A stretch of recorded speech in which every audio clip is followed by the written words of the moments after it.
mwumviriza ikiganiro Yesu n'inyishu, ikiganiro cy'urwaruka mutegurirwa n'ishyirahamwe Transworld Radio mu Burundi.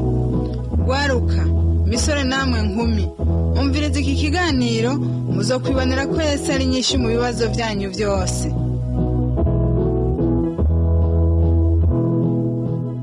Njuti mugenzi mukunzi washimye guteramana natwe rwaruka musore nkumi, ndaguhaye mwiriwe ndakwifuriza amahoro y'umwami wacu Yesu Kristo. Ndaguhaye kaze mu kiganiro Yesu n'inyishu usanzwe utegurirwa n'ishyirahamwe Transworld Radio mu Burundi, ugitunganirijwe na Samuel Nsabimbona. Uyu munsi turi hano mu ntara ya Karusi, turi ku musozi wa Buhiga kuri diocese Anglikane yahi Buhiga nyene, niho duhuriye n'umukozi w'Imana. Tugomba gufashanya kugira ngo turemeshe kino kiganiro. Nagomba ndamuramutse hanyuma nje ndamusaba abidondore. Mwiriwe neza?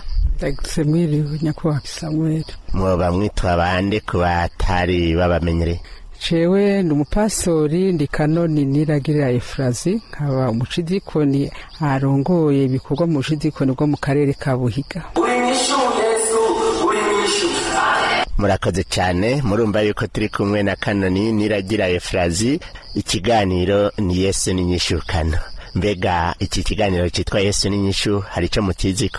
Iki kiganiro cyitwa Yesu n'inyishu ndakizi cyane, kuko ibihe bimwe bimwe mpora ndacumviza iyo ndose akanya ntari mu bikorwa vyinshi, nkumva bene data abonzi nabo ntazi bashinga intahe ry'Imana yabakoreye, ngashima kumva intahe za bene data ko nanje zirankomeza. Mbega ku buzima bwawe hari ico bica bikwibutsa nawe uremeza yuko Yesu ari inyishu? Yesu n'inyishu kuri jewe, bica binyibutsa agakiza naronse, nkama ngereranya kuba muri Yesu no kutaba muri Yesu, kuko iyo ndi muri Yesu numva umunezero mwinshi cyane, nkumva amahoro, nkumva kwama ntekanye. Iyo noba mpushije akanya gatoya nca ndaba nkabona yuko hari ubudasa, ngaca nsubira n'ingoga kuri Yesu wanje. Ugasubira kuri Yesu wawe. Mbega uwo Yesu yabaye wawe ryari wowe kibuka? Yesu yabanje muri 61 nkiri umwigeme, niga mu ishuri ry'abigeme ry'ubwigisha bita École d'apprentissage pédagogique. Hanyuma kuko nari kumwe n'abandi bakobwa, kandi harimo abigeme bakijijwe n'umukenyezi akuze yitwa Tabita Inabayori yavuye Matana, niwe yadusengesha ari umwankadreze wacu, yari umutamakazi akijijwe gose, akama twigisha ivy'ijambo ry'Imana. Abakobwa twari kumwe bagakizwa, ariko je nkabanza kugira ubwoba bw'agakiza, nkumva sinzoshobora gusenga nka kanaka, sinzoshobora gushinga intahe nka kanaka, nkumva menga ni nk'ivy'Imana yabateye mu nyeneje bitoshoboka. Ariko kuva Yesu ankijije natanguye naje kumva ko mbaye nk'ababandi, ngashinga intahe vyesa nkoreye, kandi numva ndamwimise mu mutima wanje nk'umwami wanje n'umukiza wanje. Ego, mbega nyene imbere yuko uwo Yesu akubera gwawe ngo aguhako gakiza, warubayeho gute nk'umwigeme? Nari umwigeme asanzwe, twari muri groupe y'abandi bakobwa bagira nko kuri 6, turabayabaga, twama turi abigeme binezeza. Hari hatanguye kuza amaradiyo hakavuga indirimbo zo muri Tanzania, tukumva turazinezerewe cyane. Hanyuma rero mu buto bwanje ariko ndashima Imana yuko nari umwana w'umupastori, ngatinya gose kuba nogenda nk'uko abo bakobwa bagenda canke kuja iwabo, ko ntibadukundira gutembera cyane, ariko nkumva nari mfite ibyifuzo nanje byo kujana n'abandi. Hanyuma Yesu yankijije ntaragenda mu bibi vyonyanduza, ariko ntararonka agakiza gose mu mutima wanje ngo menye Yesu. Nga amaze kumumenya narahindutse, umukobwa wo kwa pastor ariko akijijwe. Ego cyane. Itandukaniro wasanze hagati y'umukobwa wo kwa pastori n'umukobwa wa pastori akijijwe wasanze ari riki? Iryo tandukaniro nasanze ko ari gitangaza, kubera yuko abandi bigeme twakundana, twaratemberanira, tukagenderana, tugasangirira hamwe, mbere nk'abatumira iwacu nabo bakantumira iwabo. Mugabo muri bamwe banasozereye nabi ko nabonye baca mu ngeso je numva ntoshobora, nkumva ndatinya. Ariko kandi iyo Yesu adaca nkiza n'ingoga, kubera urukundo twakundana, nari guhavangwa mu vyaha nabona barimo. Ariko kuva ico gihe Yesu amaze kunkiza natanguye kuvuga ijambo mbwira tuvuge nk'abangi ndaca nk'abifuza ko twogiranira urukundo rutameze neza oyaye Yesu yarambujije. Yego cyane. Uti Yesu yarambujije, abo Yesu atabujije bavuze uti bahavuye baheza nabi, mbega batwawe n'ibiki? Bo bari baramaze kuba bigisha na je nyene namwigisha ko nakoze imyaka 3 gusa nca ndubaka urugo. Bamwe ico gihe ca kera nk'umukobwa atwaye inda baca bamukura mu kazi. Ni ikintu kibabaje cyane gose, abakobwa beza nkabona ntakiri mu kazi yahora ari umwigisha, abandi ugasanga bijanye bagiye ku bahungu babatwara kandi mu nyuma baratandukanye. Hanyuma abo bigeme ndababona ubuzima bwabo, ndabona umwigeme umwe gusa aba muri Kenya, ubu n'umukenyeza ngana nanje nyene yamaze no kundamusa, niba twamatiyaga ivy'agakiza kacu kuko turi babiri muri iyo groupe twara abakobwa bakijijwe. Agakiza rero mwebwe karababungabunze nk'abigeme, murateba murashika mu bigero, mwebwe mugihagaze aho nyene muhanura iki abigeme ba kino gihe iyo muriko murabitegereza? Nukuri ndahanura abigeme b'iki gihe kwigenza neza nk'uko Imana igomba. Eka mbere n'utobakijijwe akaraba ubuzima bw'abitaye mu vyaha uko bumeze, akabona yuko akwiye kugerageza kwigengesera, kuko muri kino gihe ndaraba bigeme nkabona baja mu munezero urenze uw'umwigeme afise ubutungane mu bugingo bwiwe. Hanyuma ukaraba umwigeme mwiza wabona ko kazoza mu kibano canke mu bavyeyi wumva ko ukunda. Hari ijambo bamaze iminsi batubwira ngo uheza kuhemuka ibigori bikera, ugasanga uwo mukobwa yari mu ishuri yarafise kazoza keza kandi yari mu mashuri yiga neza, muga mukanya nguwo kuko yagize urukundo rutameze neza n'abahungu aribungenze avyaye umwana, bamwe ugasanga babanize, abandi ugasanga barabatunze. Muga nta kintu kimbaza nko kubona umwana w'umwigeme yahora yambara neza, yahora guca kukumva akayaga keza, nguwo ahetse umwana, nguwo amota amaberebere y'umwana n'ibindi, kandi hatari bwagereye uko yibaruka. Ngaca numva ndababaye cyane, nkumva ko ndabasengera, kandi benshi turabafasha no mu ngo zacu, ariko tuboneraho kubahanura kugira nabo Imana ibagarukane ko nabo birashoboka kubongera gukizwa. Mbega aho ntibohava bibaza bati uwo mupfasoni aramaze gukura ariko aratubuza kunezerwa? Yego barashobora kuvyibaza gutyo nyene, bamwe barabitwishura bati ubu bavuga ngo turabameya, ngo turakuze, ngo turiko turavuga ibitaturaba. Ariko kandi turababwira nk'abavyeyi, tubahanura, tubereka cyane cyane dukoresheje ijambo ry'Imana yuko bakwiye kwizigama kugira ngo barindire ivy'Imana yabateguriye. Kuko je ndiyibuka nagiye ndi umukobwa muto afise imyaka 17 niho nagenda kubaka.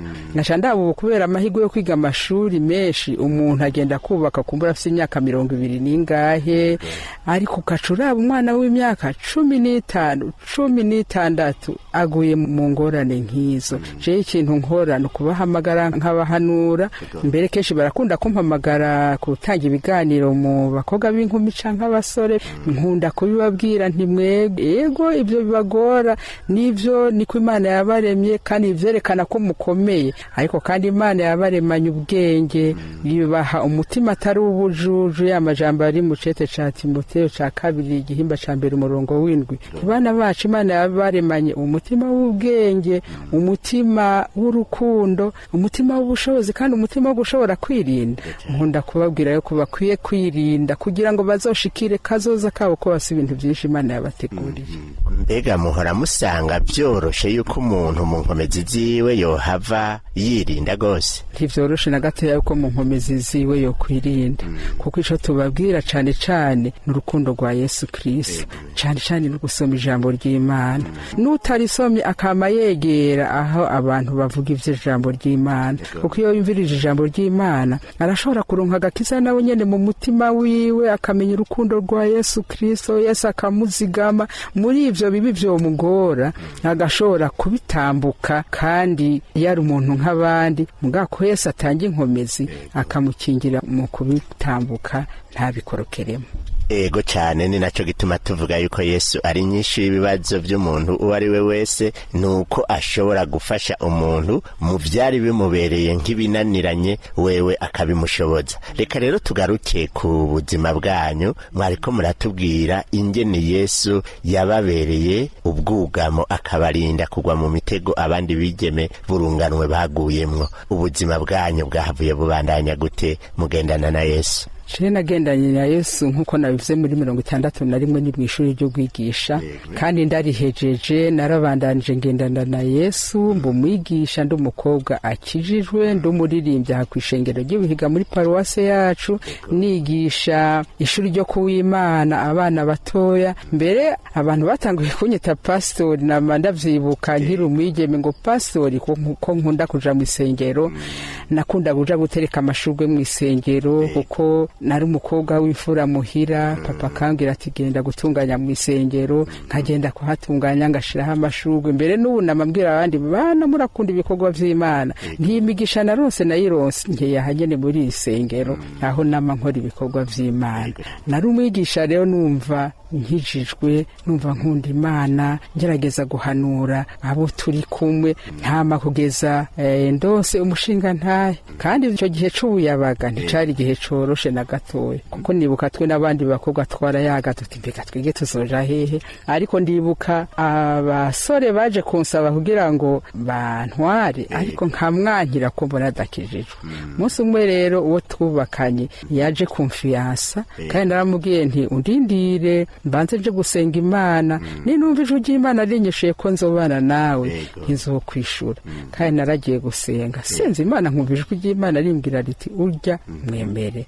Kandi mu nyuma naramwandikiye ikete ntirya jambo wambaza, ubu naravyemeye.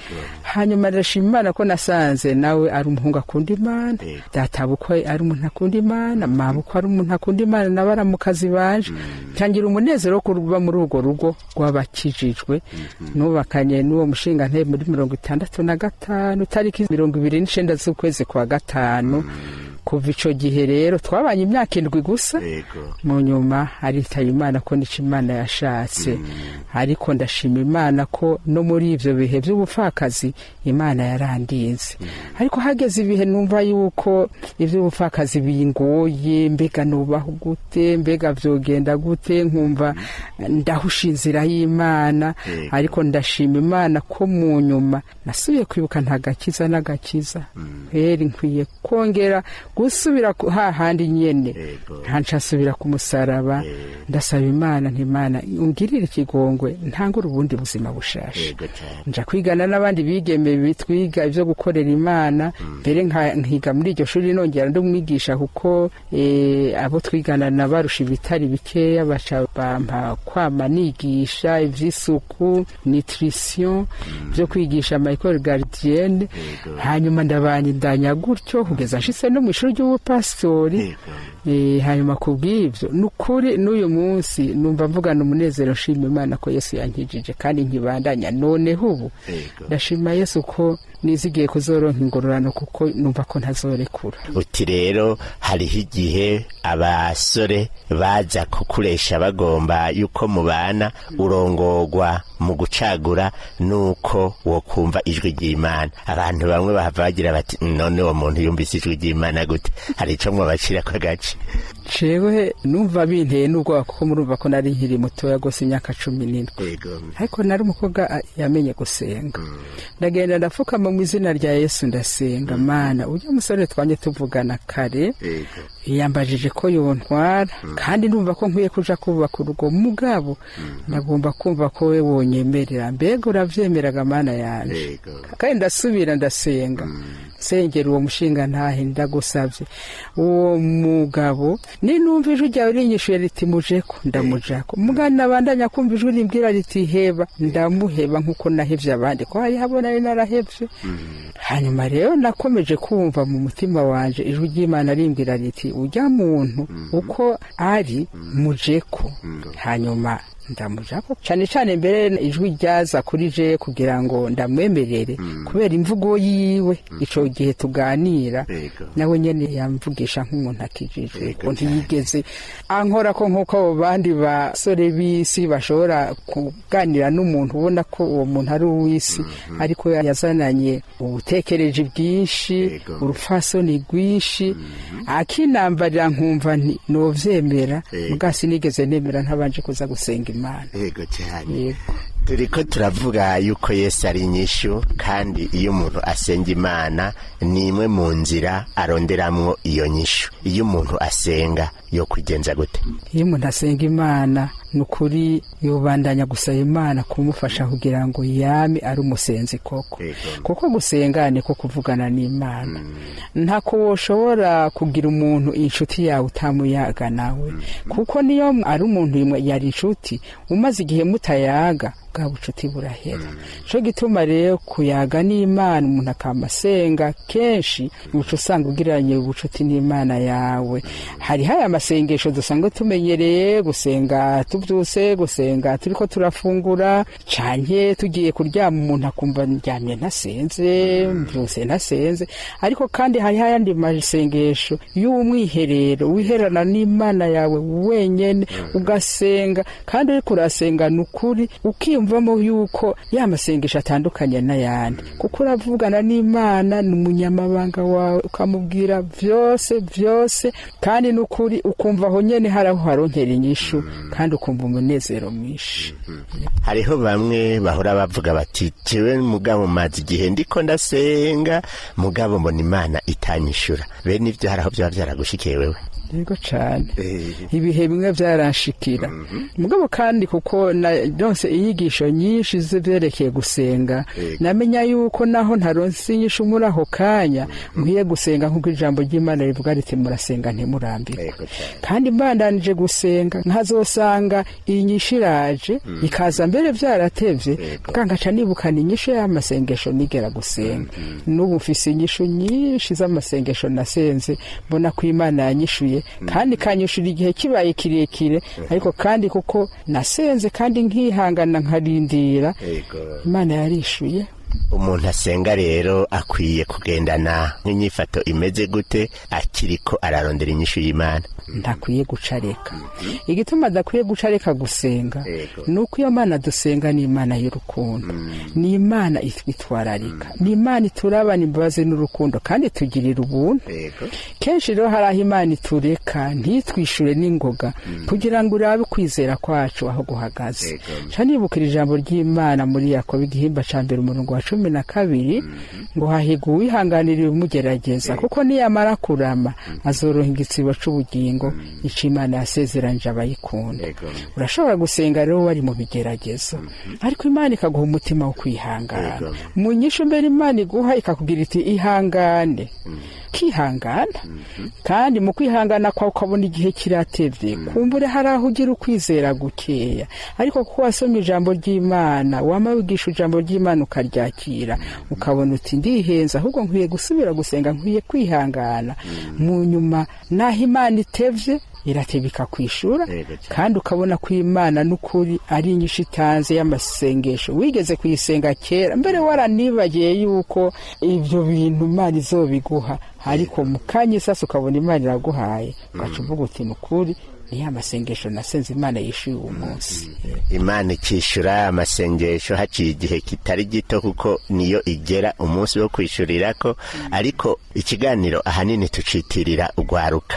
Kandi mwe mwariko muravuga ibijanye n'ingene bantu basengera abo bazokubakana. Mbega ivyo ni byo kubigeme gusa canke n'abasore barakeneye gusenga?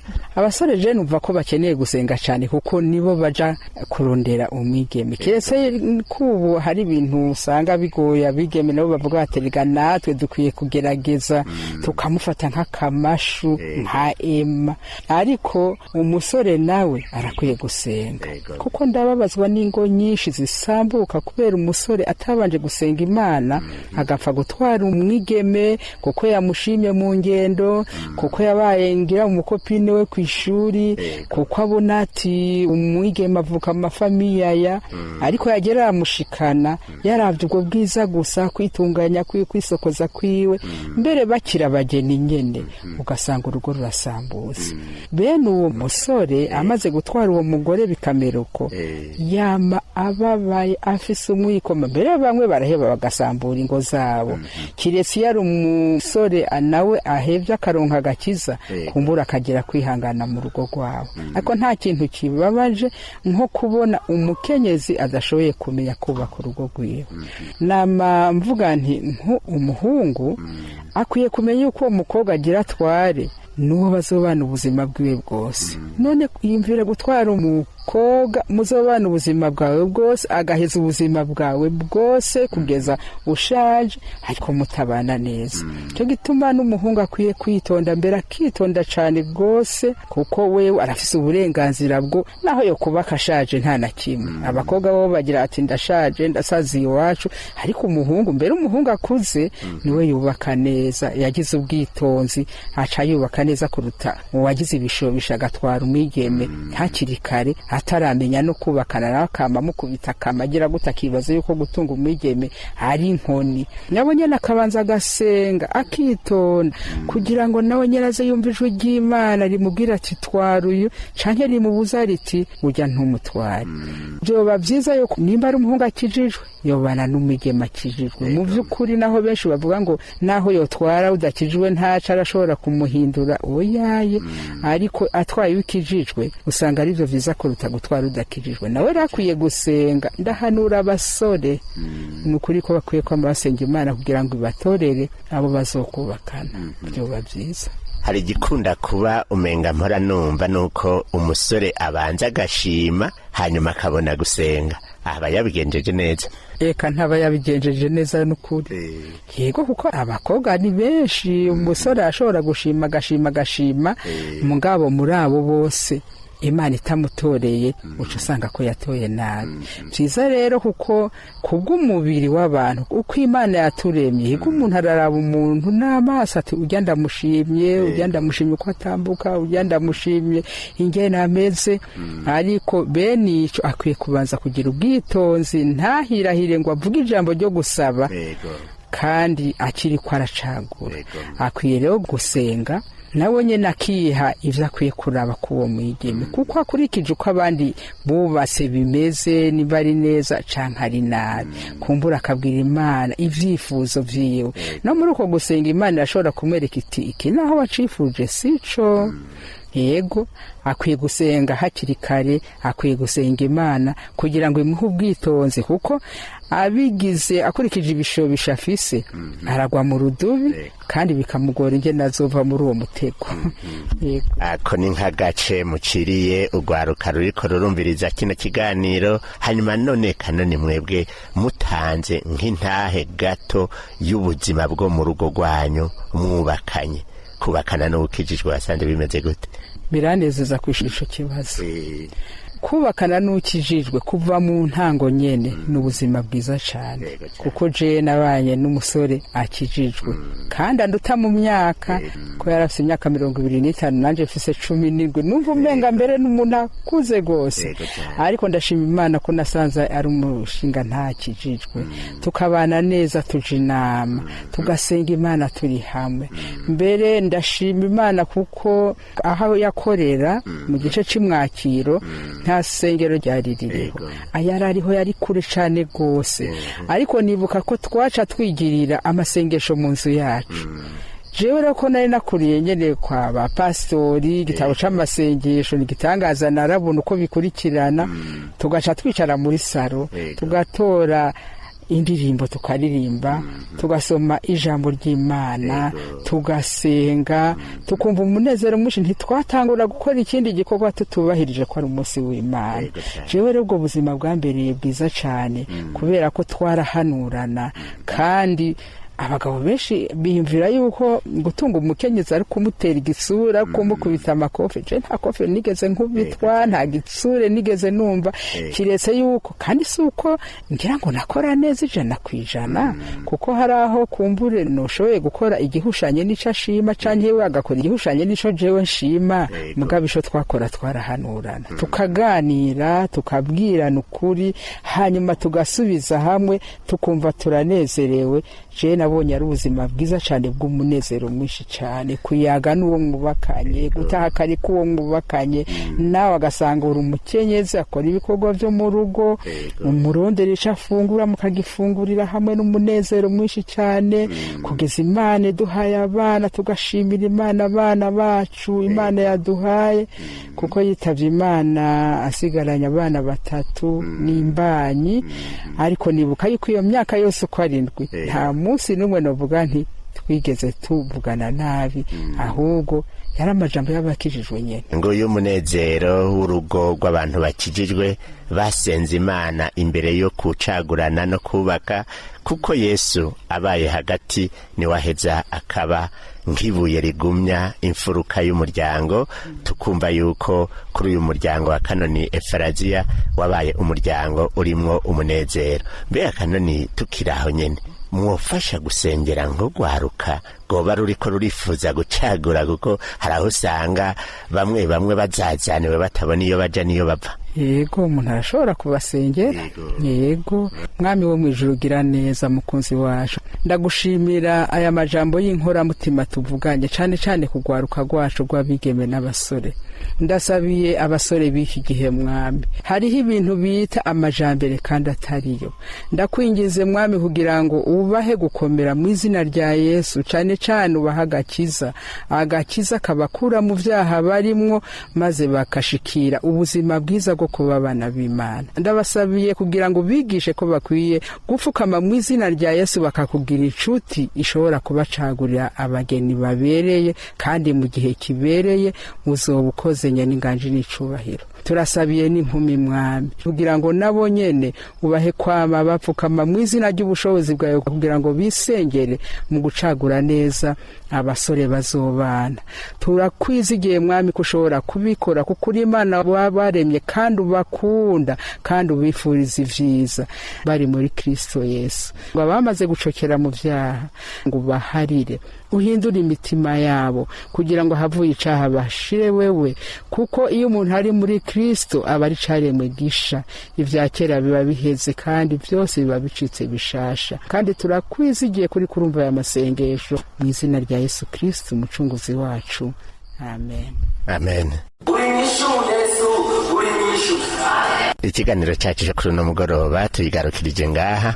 Nagomba gukengurukira cyane umupfasoni Kanoni Efraziya Niragira yadufashije kukibatunganiriza. Ndabakengurukiye Kana. Nanje ndabakengurukiye cyane ko mwashimye ko tuyaga. Nibaza yuko ibyo dushoboye kuyaga ari Imana yabimpaye, nayo ndayishima. Nishimwe. Ngakengurukira nawe mugenzi washimye guteramana natwe. Ugomba kutubaza cyo kutwunganira, ushobora kutwandikira cyo ukadutelefona wanditse ukoresha agasanduku ka post 1140 i Bujumbura, canke email twrburundi@gmail.com, canke naho uturunkira ubutumwa bugufi kuri telefone ngendanwa inomero 7984 canke 69 Izo telefone ushobora no kuzidutelefonako mu masaha y'akazi. Wa telefona kuri 22 24 26 57, cyangwa ukatugendera aho dusanzwe dukorera mu Rohero ya mbere kwibarabara ryitiriwe Ubufaransa, hafi y'ishengero Anglikane rizwi ku izina rya Cathedrale Sainte Trinité. Tukaba tuguhaye kaze. Mu gihe ugomba kwivuganira na Kanoni Efraziya, ushobora kumurondera kuri nimero agira guhe. Imitere nimero yanje ni 68 majana 82 majana 693. Econet ni 79 ubusa 38 majana 966. Turanakwikebanuye tukwifuriza umugoroba mwiza, naho ubutaha umwami wacu Yesu Kristo akubera inyishu.